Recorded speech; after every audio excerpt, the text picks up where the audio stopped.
Halo, kami dari kelompok 9. Perkenalkan, nama saya Novel Kristanto. Saya Rivaldo Leonard. Saya Edi. Saya Devinson. Pada kesempatan kali ini, kelompok kami akan melakukan presentasi review artikel terhadap kasus Unilever dan Harwood Private dalam sengketa bisnis merek pasta gigi. Oke, berikutnya ada table of contents. Apa saja yang akan dibahas dalam presentasi ini? Yang pertama, terdapat judul artikel, latar belakang, rumusan masalah, tujuan penelitian, hipotesis, metodologi penelitian, variabel dan indikator yang digunakan peneliti, hasil penelitian, analisa artikel, serta kesimpulan artikel. Judul artikel, Unilever dan Harwood Private dalam sengketa bisnis merek pasta gigi.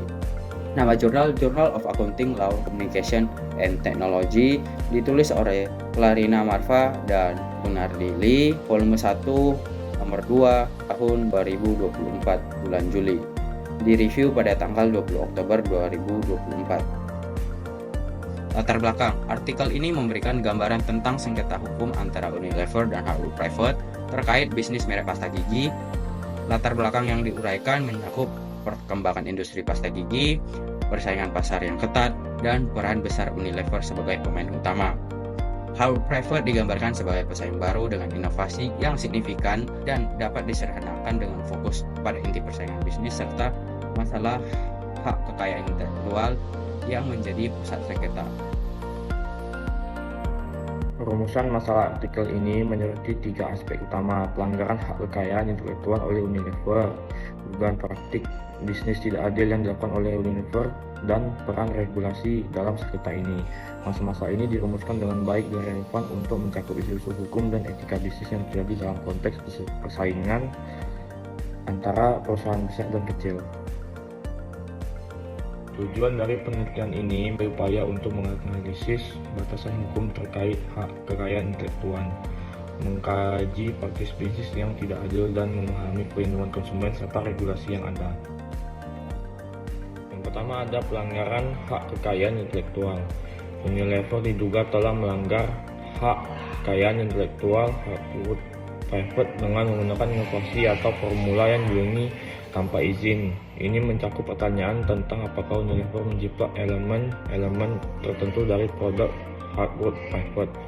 Yang kedua adalah praktik bisnis yang tidak adil. Unilever menggunakan posisi dominan pasar untuk menekan pesaing yang lebih kecil, yang dapat menciptakan ketidakadilan dalam pesaing yang merugikan konsumen dengan membatasi pilihan produk yang tersedia. Yang ketiga adalah dampak pada konsumen. Praktik bisnis yang tidak adil oleh Unilever dapat berdampak negatif pada konsumen, termasuk penurunan kualitas produk dan kurangnya inovasi di pasar yang akhirnya merugikan kepentingan konsumen. Yang keempat adalah kebutuhan regulasi yang diperkuat. Adanya kebutuhan untuk memperkuat regulasi hak kekayaan intelektual dan hukum pesaing untuk mencegah pelanggaran dan sengketa serupa di masa depan, serta untuk melindungi konsumen dan mendorong pesaing yang sehat. Metodologi penelitian. Jadi kami menggunakan pendekatan studi pustaka di mana peneliti melakukan pencarian, penelaahan, dan analisis terhadap sumber informasi yang relevan seperti jurnal ilmiah, laporan industri, dan dokumen hukum terkait sengketa antara Unilever dan Private Foods. Nah, proses penelitian dimulai dengan 2 hal. Jadi yang pertama yaitu pencarian literatur melalui basis data akademis dan perpustakaan online. Nah, terus yang kedua yaitu menggunakan kata kunci spesifik. Nah, setelah itu konten dari sumber yang ditemukan dianalisis untuk mengidentifikasi informasi penting seperti kronologi peristiwa dan argumen hukum. Terakhir, analisis kritis dilakukan untuk membandingkan sudut pandang kedua pihak dan mengevaluasi implikasi hukum bisnis dan etika dari sengketa tersebut. Nah, selanjutnya ada variabel atau indikator. Jadi yang pertama itu ada HKI. HKI itu adanya klaim pelanggaran paten atau merek dagang oleh Harwood Private terhadap Unilever. Terus yang kedua praktik bisnis yang adil. Jadi tindakan Unilever yang diduga menggunakan keunggulan pasar untuk menekan pesaing. Nah, yang terakhir yaitu perlindungan konsumen. Jadi regulasi yang ada terkait perlindungan konsumen dalam konteks persaingan bisnis. Nah, hasil dari penelitian kami yaitu yang pertama hak kekayaan intelektual, terutama paten dan merek dagang, menjadi inti sengketa antara Unilever dan Harwood Private dalam industri pasta gigi. Terus yang kedua, Unilever dituduh melanggar hak kekayaan intelektual Harwood Private dengan menggunakan inovasi atau merek tanpa izin yang menciptakan ketidakadilan dalam persaingan bisnis. Nah, yang ketiga, Unilever mungkin telah menggunakan praktik bisnis yang dianggap anti persaingan seperti penyalahgunaan posisi dominan, terus ada juga pemasaran tidak jujur, dan strategi merugikan pesaing yang lebih kecil. Nah, keempat, yaitu dampaknya terhadap pasar adalah berkurangnya persaingan sehat, menurunnya inovasi, dan terganggunya pilihan konsumen. Yang terakhir, regulasi terkait persaingan usaha dan pelindungan konsumen dianggap perlu diperkuat untuk menangani masa ini lebih efektif di masa depan. Analisa review. Sengketa bisnis antara Unilever dan Harwood Private menunjukkan bahwa pertunjukan hak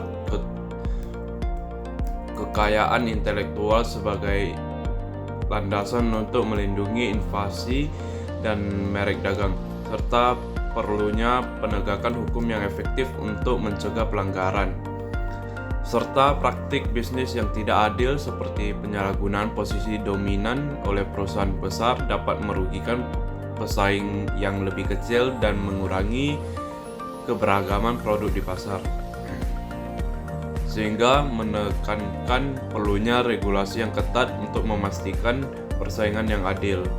Maka dari itu, perlindungan konsumen harus menjadi fokus utama dengan regulasi yang menjamin akses konsumen terhadap informasi yang akurat dan perlindungan dari praktik bisnis yang merugikan. Kesimpulan review. Berdasarkan hasil analisa review kelompok kami mengenai sengketa bisnis antara Unilever dan Harwood Private, artikel ini memberikan wawasan yang berharga tentang tantangan yang dihadapi oleh perusahaan dalam menjaga etika bisnis dan inovasi, serta pentingnya kolaborasi antara berbagai pemangku kepentingan untuk menciptakan lingkungan bisnis yang adil, transparan, dan berkelanjutan. Sekian dari presentasi kami. Terima kasih.